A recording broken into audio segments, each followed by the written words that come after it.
অসুবিধা আছে কোন তারা কি অসুবিধা আছে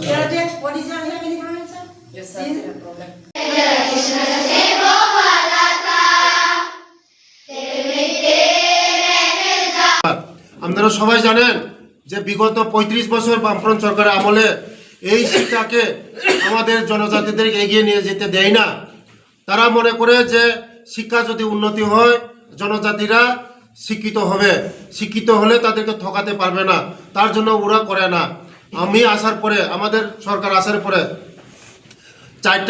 চারটায় একলব্য স্কুল ছিল ওই ৩৫ বছরের মধ্যে। আমরা আসার পরে 21টা একলব্য হয়েছে। আজকে এই স্কুলও 3 থেকে 5 পর্যন্ত ছিল, এটাকে আমি 12 পর্যন্ত করেছি। আগামী দিন আরও আমাদের এই যে গ্রামগঞ্জের মধ্যে যেগুলি স্কুল আছে ভালো ধরনের স্কুল করব, আমরা ইংলিশ মিডিয়াম স্কুল করব এবং সিবিএসই মাধ্যমে আমাদের ছেলেমেয়েরা এগিয়ে যাচ্ছে, এগিয়ে যাবে।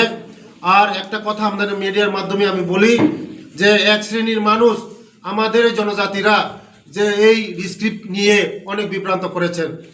আমরা কোনোদিন ইংলিশ বিরোধী না, আমাদের রাজ্যের মুখ্যমন্ত্রী কোনোদিন ইংলিশ বিরোধী না। উনি বলেছেন যে নিজস্ব স্ক্রিপ্ট থাকতে হবে। আমরা 184 জনের আমরা বংশধর, আমাদের নিজস্ব আইডেন্টিটি লাগে। তার জন্য মুখ্যমন্ত্রী বারবার বলে যে নিজস্ব স্ক্রিপ্ট দরকার।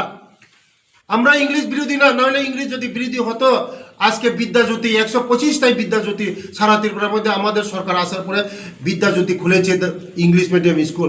এই আশ্রম স্কুলও ইংলিশ মিডিয়াম স্কুল, এটাকে 3 থেকে 5 আসিল, এটাকে আমি 12 পর্যন্ত করেছি, এটা ইংলিশ মিডিয়াম স্কুল।